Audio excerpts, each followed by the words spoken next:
Okay, so I've heard it said that pretty soon Habboon might not exist anymore because Flash is going to go. So I decided to create some videos where I could give people a little bit of a tour of some of my rooms. This room I created to be a kind of Victorian street.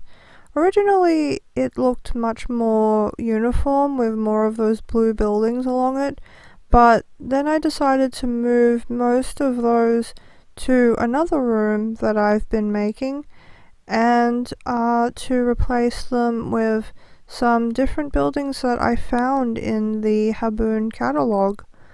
It needs to be said that I didn't know that Habbo still existed when I started building these rooms. I actually thought that it was a legitimate thing.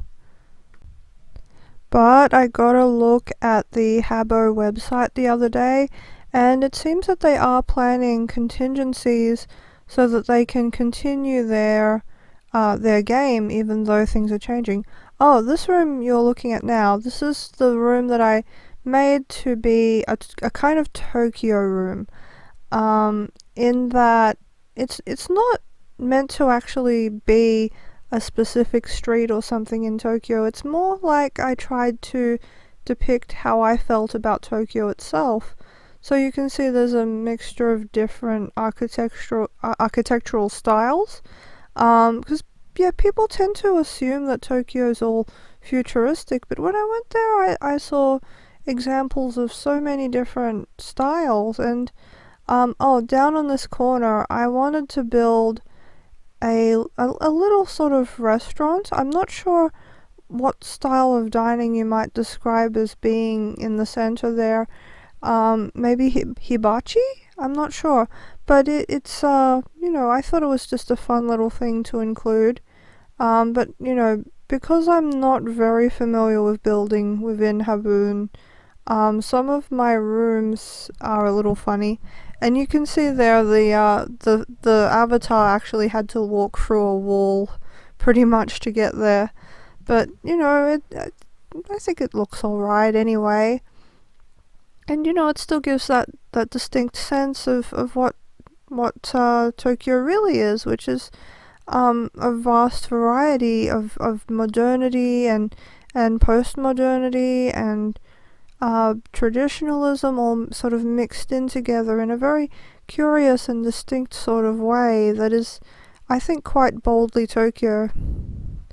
Oh yeah, I decided to take that door off to make it easier for people to get in and out.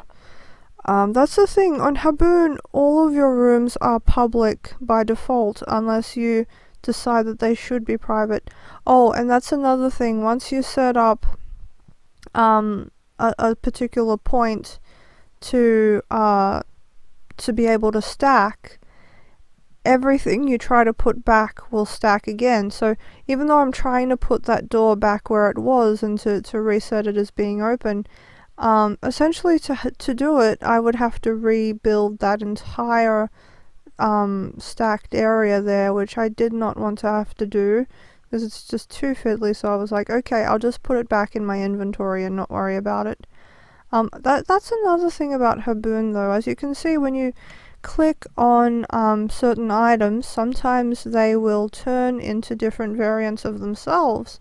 So what it can mean is that when you're room building, you can end up buying what you think are three identical items, or might look that way at first, but then you would double click them, triple click them, and they would turn into, some other variation, or even sometimes a totally...